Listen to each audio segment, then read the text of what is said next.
1998 और 99 का वो दौर था जब मैं देवबंद में पढ़ रहा था। उस दौर में ही अफगानिस्तान में तालिबान की हुकूमत थी और उसी ज़माने में बामियान की मूर्ति को तोड़ा जा रहा था। ये खबर पूरी दुनिया समेत भारत में भी मौजूद बहस थी।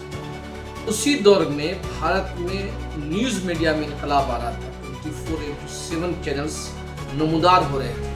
मेरी तालिब इल्मी का दौर था, मीडिया की समझ बूझ भी नहीं थी, लेकिन तालिब इल्म थे। उन्हीं दौर में जब बामियान की मूर्ति तोड़ी जा रही थी तो दारुल देवबंद को तालिबान से जोड़ने का सिलसिला शुरू हुआ। मीडिया ये जानना चाहती थी कि आखिर तालिबान का देवबंद से क्या ताल्लुक है। और जो मेरे उस्ताद थे आदिल देवबंदी, जिनसे मैं अंग्रेज़ी पढ़ता था, उसी ज़माने में मीडिया कोऑर्डिनेटर बनाए गए। उनका काम ही था मीडिया अहलकारों से बात करनी। रात दिन सुबह शाम मीडिया के लोग दौरा कर रहे थे और ये जानने की कोशिश कर रहे थे कि तालिबान और मुल्ला तालिबान का देवबंद से क्या रिश्ता है। तकरीबन 25-26 साल का दौर बीत गया है। ये सवाल तो उस वक्त से ही मौजूद बहस है कि तालिबान और देवबंद का आपस में क्या रिश्ता है। आज जब अफगानिस्तान के वज़ीर ख़ारजा मुल्ला अमीर मुत्तकी भारत के 5 रोज़ा दौरे पे है, तो आज वो देवबंद पहुँचे हैं। फिर ये सवाल फिर अपनी जगह मौजूद बहस है, लेकिन इस मरतबा माहौल तब्दील है। माहौल इसलिए तब्दील है कि इलाक़ाई ख़ारजा पॉलिसी में भारत इस वक्त तन्हाई का शिकार है। ईरान से ताल्लुकात में गर्मजोशी नहीं है। पाकिस्तान तो पहले से हमारा दुश्मन है। चीन से अगरचे हमने ताल्लुकात बेहतर करने की कोशिश की है, लेकिन चीन की वफादारी और चीन की हमदर्दी पाकिस्तान के साथ है। बांग्लादेश जो हमारा दरीना दोस्त हुआ करता था, छोटे भाई की हैसियत रखता था, वो भी हमें आंख दिखाने लगा है। वो भी इस वक्त पाकिस्तान और चीन की तरफ जा रहा है। श्रीलंका के भी हालात बेहतर नहीं है। म्यांमार में भी खाना जंगी। ऐसे हालात में अफगानिस्तान का भारत से करीब होना, तालिबान हुकूमत के वज़ीर ख़ारजा का पहला गैर मुल्की दौरा भारत होना अपने कई माने में सियासी हैसियत रखता है। अब ये सवाल है कि इस वक्त चूँकि मुल्ला अमीर मुत्तकी भारत के दौरे पे, और ये दौरा कोई प्राइवेट दौरा नहीं है, सरकारी दौरा है, और हुकूमत हिंद चाहती है कि अफ़गानिस्तान से बेहतर ताल्लुकात बेहतर हो, और इस सिलसिले में बहुत बड़े पैमाने की कोशिश के बाद तालिबान के वज़ीर ख़ारजा भारत के दौरे पहुँचे हैं। ये ताल्लुकात दोनों मुल्कों के लिए बेहतर है। ज़ाहिर बात है कि जब सवाल मुल्क का होता है, देवबंद अपने क़याम से लेकर अब तक देवबंद की ये तारीख़ रही है कि भारत पर जब जब संकट आया है, जब जब मुसीबत आई है, तो देवबंद आँख बंद करके भारत के साथ मुल्क की वफादारी में अहम किरदार अदा किया है। बल्कि सफ़े अव्वल में देवबंद रहा है। हुब्बुल वतनी देवबंद की फ़हरिस्त में है, और इस मुल्क की तरक्की, मुल्क की आबियारी, भाईचारा में देवबंद ने कलीदी किरदार अदा किया है। ज़ाहिर बात है कि जब ऐसे वक्त में जब भारत अफ़गानिस्तान के तालिबान के वज़ीर ख़ारजा का इस्तक़बाल कर रहा है, ऐसे मौके पे उनका दौरा ये हो रहा है, ये सरकार की मर्ज़ी, मंशा, बल्कि हुकूमत के इशारों पे हो रहा है। और जहाँ तक ताल्लुक़ देवबंद का है और तालिबान का है, तो इस सवाल का जवाब खुद मुल्ला अमीर मुत्तकी ने कल अफ़गानिस्तान के सफारत खाने में जो प्रेस कॉन्फ्रेंस हुई थी, उस प्रेस कॉन्फ्रेंस में दिया। आज दारुल देवबंद के शेखुल हदीस और मुजाहिद आज़ादी मौलाना सैयद हुसैन अहमद मदनी के बेटे, जमीयत उलमा हिंद के सदर मौलाना अरशद मदनी ने भी अपने बयान में दिया है, जो ये बयान आप सुन लें। पुराना रिश्ता है। 1915 के अंदर हज़रत शेखुल हिंद रहमतुल्लाह अलैह ने जो दारुल उलूम के सदर थे, उन्होंने जलावतन हुकूमत कायम करने के लिए 1915 यानी आज से 110 साल पहले अपने शागिर्द को जो दारुल उलूम के फाजिल थे अफ़गानिस्तान भेजा था, ताकि वो वहाँ जा कर के जलावतन हुकूमत की बुनियाद कायम करें। वो वहाँ गए। वहाँ दारुल उलूम के फाजिल थे काजी अब्दुल रज़्ज़ाक़ साहब। वो वहाँ के हुकूमत के अंदर बड़े अच्छे इक़्तिदार के ऊपर थे। उन्होंने इनको मीर हबीबुल्लाह मरहूम से मिलाया, और उसके बाद जा कर के बातचीत हुई, जिसके ऊपर हुकूमत बनी।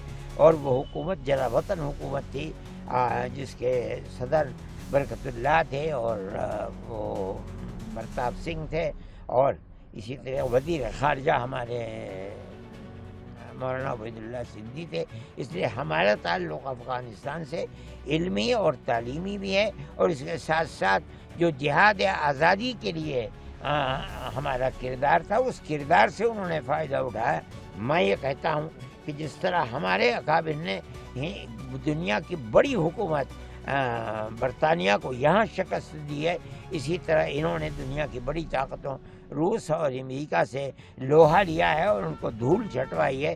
یہ اسی کا اثر ہے, اور یہی وہ طاقت ہے جن کو آج ہندوستان میں دیوبند میں لے کر کے آئی ہے. آج کس طرح کے انتظام کیے گئے ہیں ان کے؟ ہمارا کوئی انتظام نہیں, وہ آئے ہیں اپنی مادر علمی کو دیکھنے کے لیے, اپنے آباء و اجداد کی مادر علمی کو دیکھنے کے لیے.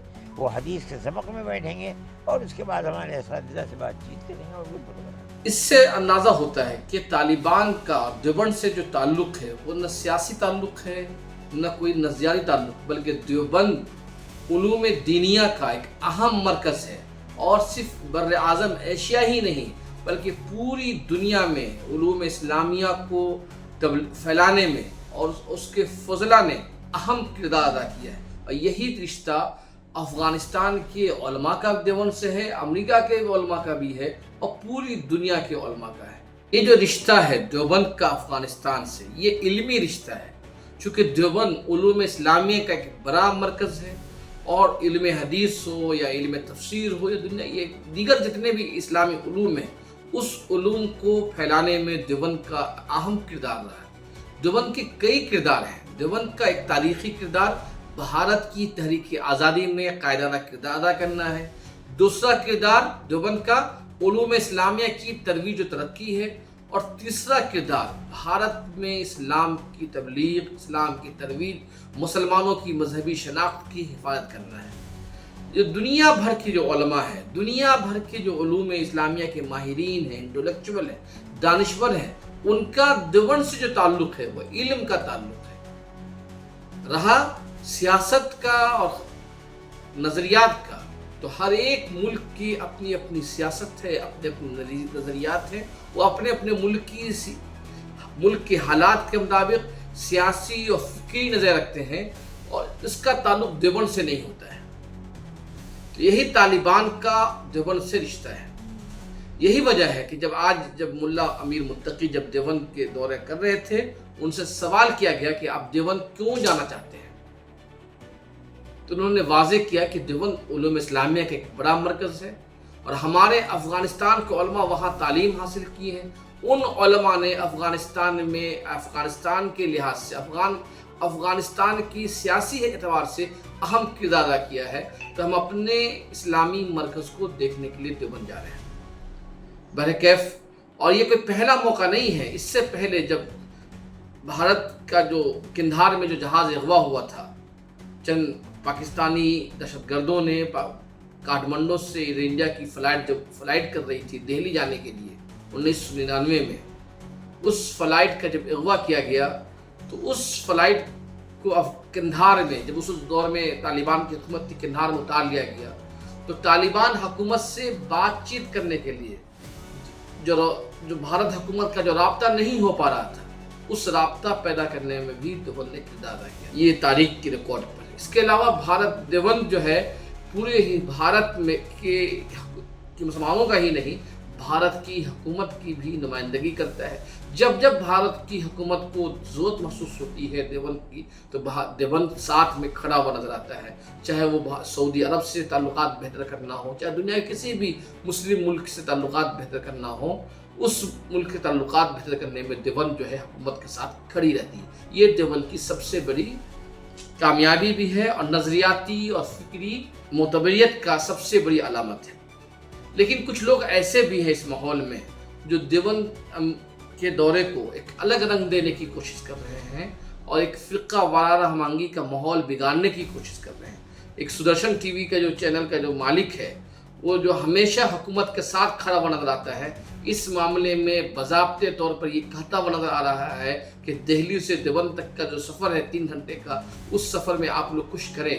ملک کے لوگوں کو, نوجوانوں کو بھڑکا رہا ہے, اور اس کے باوجود پولیس اس کے خلاف کوئی کارروائی نہیں کر رہی ہے. یہ اپنے آپ میں ایک بڑا سوال ہے. یہ دیش رام بدھ اور وویکانند کا ہے. तालिबान का नहीं। और इसलिए आज यही पुकार है, तालिबान मंत्री को देवबंद जाने से रोको। मेरे इस मांग का आप समर्थन करें, इसके लिए मैं आपके सामने खड़ा हूं। सुदर्शन ने जब जब भी इस प्रकार की अपीलें की हैं, आप सड़क पर आए हैं, और वैसे भी दिल्ली से देवबंद तक जाना है, यह भी ध्यान रखिए। आप देख रहे हैं इंसाफ न्यूज ऑनलाइन। बहुत बहुत शुक्रिया।